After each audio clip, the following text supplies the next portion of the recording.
पर ब्रह्म परमात्मा का शिव शक्ति रूप में प्राकट्य, पंचक्रोशात्मिका काशी का अवतरण, शिव द्वारा अविमुक्त लिंग की स्थापना, काशी की महिमा तथा काशी में रुद्र आगमन का वर्णन।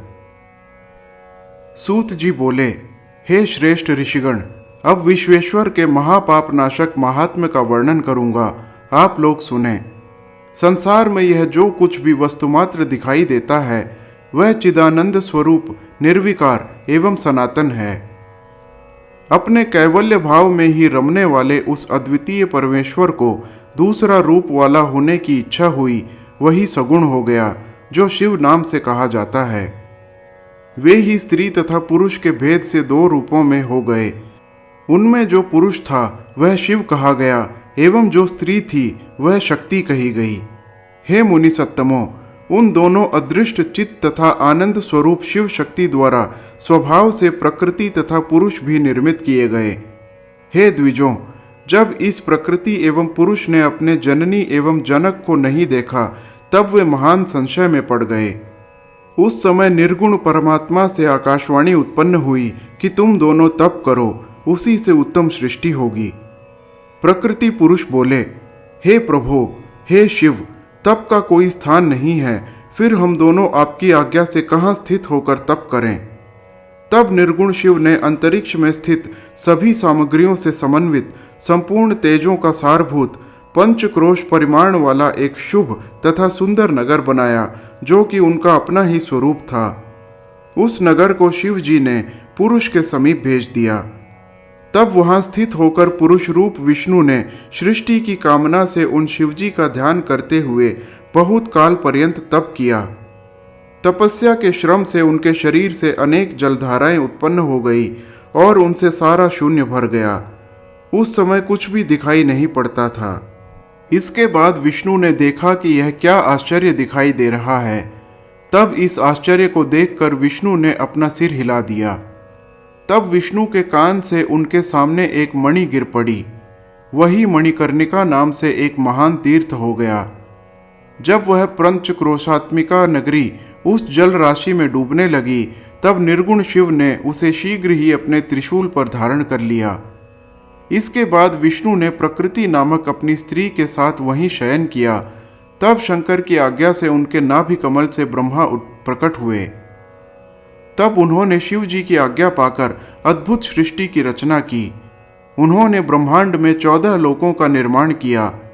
मुनियों ने इस ब्रह्मांड का विस्तार 50 करोड़ योजन बताया है। ब्रह्मांड में कर्मों से बंधे हुए प्राणी मुझे किस प्रकार प्राप्त करेंगे, ऐसा विचार कर शिव जी ने पंचकोशी को अलग रखा। यह काशी लोक में कल्याण करने वाली, कर्म बंधन का विनाश करने वाली, मोक्ष तत्व को प्रकाशित करने वाली, ज्ञान प्रदान करने वाली तथा मुझे अत्यंत प्रिय कही गई है। परमात्मा शिव ने अविमुक्त नामक लिंग को स्वयं स्थापित किया और उससे कहा, हे मेरे अंश रूप, तुम्हें मेरे इस क्षेत्र का कभी त्याग नहीं करना चाहिए।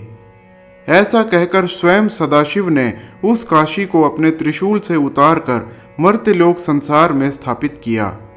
ब्रह्मा का एक दिन पूरा होने पर भी उस काशी का नाश निश्चित ही नहीं होता।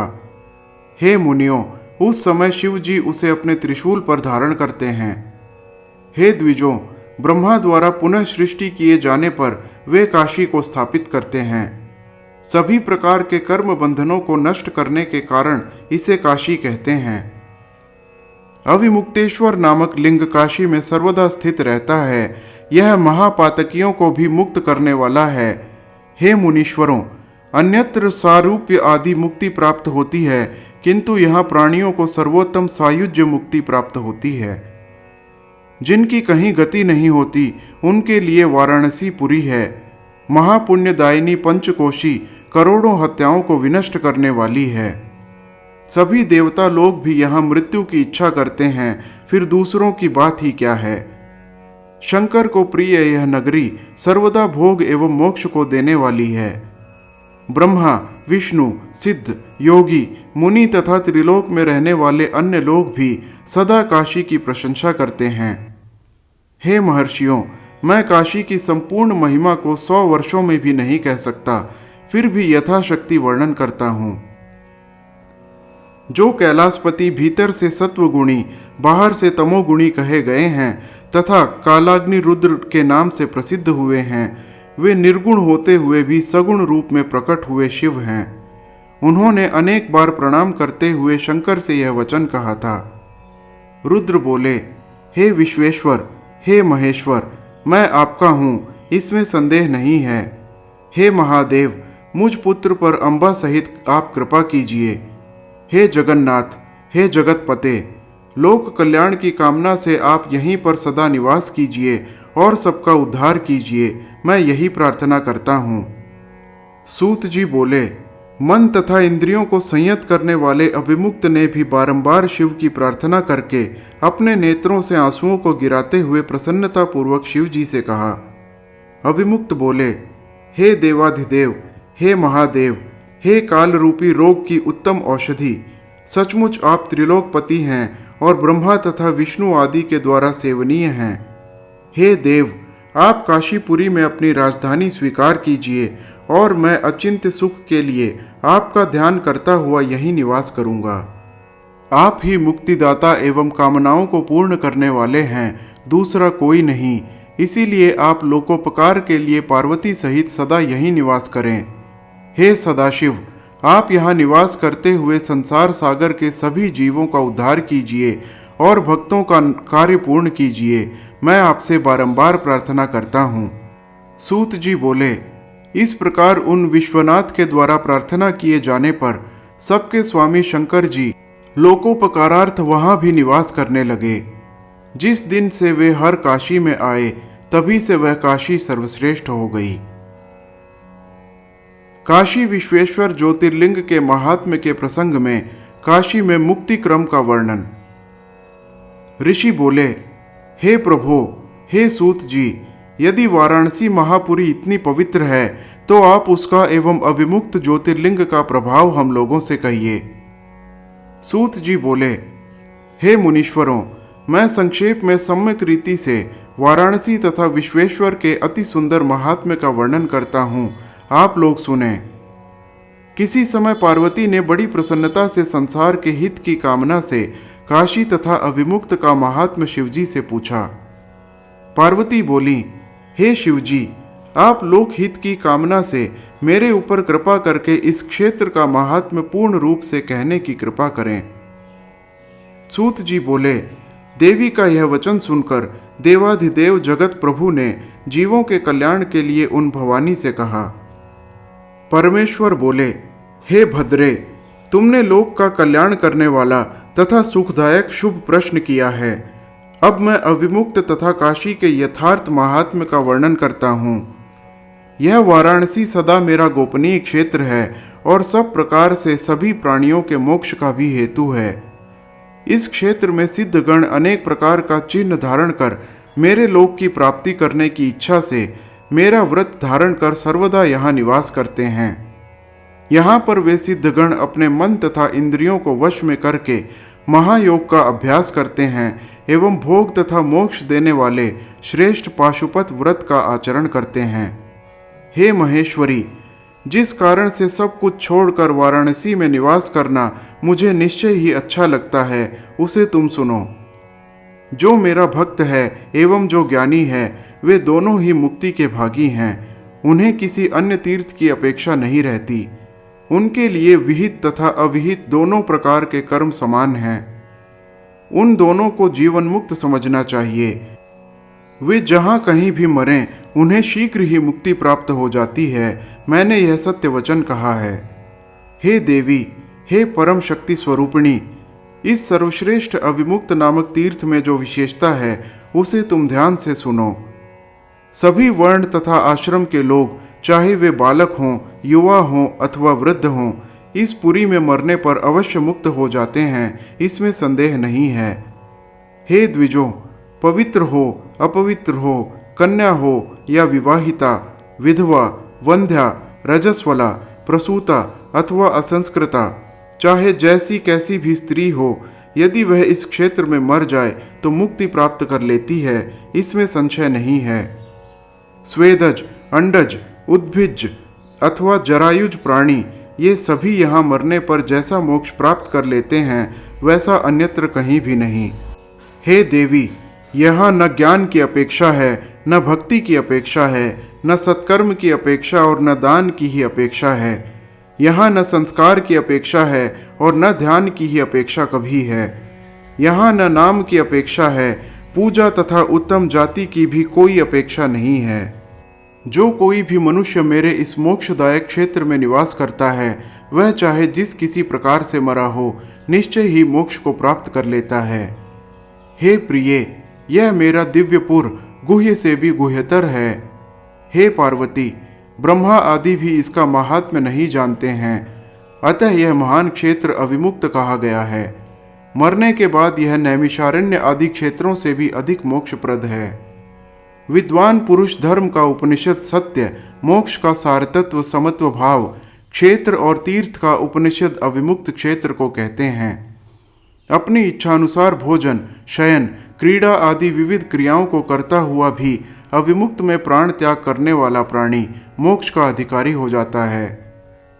हजारों पाप करके पिशाच हो जाना भी अच्छा है, किंतु काशी को छोड़कर स्वर्ग में 1000 इंद्र पद श्रेष्ठ नहीं है। इसीलिए मुनिजन पूर्ण प्रयत्न के साथ काशीपुरी का सेवन करते हैं और अव्यक्त स्वरूप वाले सदाशिव का ध्यान करते हैं। हे प्रिय, मनुष्य जिस जिस फल को उद्देश्य करके यहाँ तप करते हैं, उन्हें मैं निश्चय ही वे मनोवांछित फल प्रदान करता हूँ। उसके बाद उन्हें अपनी सायुज्य मुक्ति तथा अभिलषित स्थान देता हूँ। यहाँ शरीर का त्याग करने वालों को कहीं का भी कर्म का बंधन नहीं होता है। देवताओं तथा ऋषियों के सहित ब्रह्मा, विष्णु, सूर्य और अन्य सभी महात्मा तथा दूसरे लोग भी यहाँ मेरी उपासना करते हैं। विषयासक्त चित्त वाला तथा धर्म रुचि से रहित मनुष्य भी यदि इस क्षेत्र में मृत्यु को प्राप्त करता है तो वह पुनः इस संसार में नहीं आता है।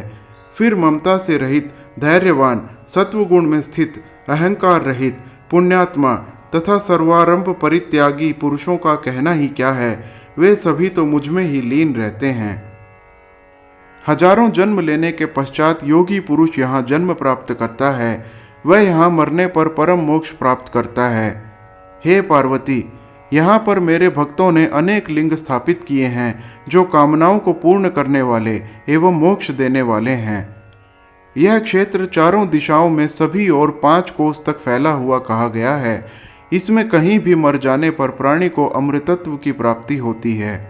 जो पाप रहित मनुष्य यहाँ मरता है वह शीघ्र मोक्ष प्राप्त कर लेता है, और जो पापी मरता है वह पहले काय व्यूहों को प्राप्त करता है, फिर वह यातना को भोग कर बाद में मोक्ष प्राप्त करता है। हे सुंदरी, जो इस अविमुक्त क्षेत्र में पाप करता है वह निश्चित ही 10,000 वर्ष पर्यंत भैरवी यातना प्राप्त करके पाप का फल भोगने के अनंतर मुक्त हो जाता है। इस प्रकार यहाँ पाप करने वालों की जो गति होती है उस सब को मैंने तुमसे कह दिया। इसे जानकर मनुष्य को अविमुक्त क्षेत्र का विधिवत सेवन करना चाहिए। 100 करोड़ कल्पों में भी अपने द्वारा किए गए कर्म का नाश नहीं होता है। किए गए शुभ और अशुभ कर्म का फल अवश्य भोगना पड़ता है। अशुभ कर्म निश्चय ही नरक के लिए होता है एवं शुभ कर्म स्वर्ग के लिए होता है। दोनों कर्मों से मनुष्य लोक में जन्म कहा गया है। हे पार्वती, शुभाशुभ कर्म के न्यूनाधिकत्य से उत्तम तथा अधम शरीर प्राप्त होते हैं, किंतु जब दोनों का क्षय हो जाता है तब मुक्ति होती है, यह सत्य है। हे महेश्वरी, कर्म कांड में संचित प्रारब्ध एवं क्रियमाण 3 प्रकार के कर्म बताए गए हैं जो बंधन में डालने वाले हैं। पूर्व जन्म में किए गए कर्म को संचित कहा गया है और जिसका इस शरीर से भोग किया जा रहा है वह प्रारब्ध कहा गया है। हे देवेशी, जो इस जन्म में शुभाशुभ कर्म इस समय किया जा रहा है उसे द्विज जन क्रियमाण कहते हैं। प्रारब्ध कर्म का नाश केवल उसके भोग से ही होता है, इसके अतिरिक्त कोई उपाय नहीं है।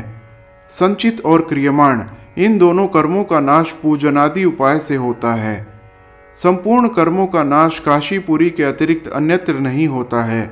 सभी तीर्थ सुलभ हैं किंतु काशीपुरी दुर्लभ है। यदि पूर्व जन्म में आदर पूर्वक काशी का दर्शन किया गया है तभी काशी में आकर मनुष्य मृत्यु को प्राप्त होता है, अन्यथा नहीं।